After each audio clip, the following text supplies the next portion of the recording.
Assalomu alaykum hammaga. Biza konsalting orqali Work and Travel, ya'ni Bolgariyaga ishlash bo'yicha kelganmiz va sizga bugungi yashash joyimizning sharoitini ko'rsatib beramiz.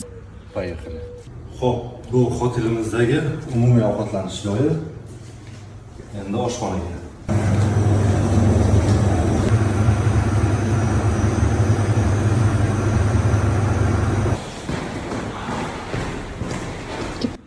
Bu hotelimizning 3-qavati va xonamizni ko'rsatamiz. Xo'p, xonamizga keladigan bo'lsak, konditsioner, xo'p, televizor, shkaf, divan, kishilik xonamiz.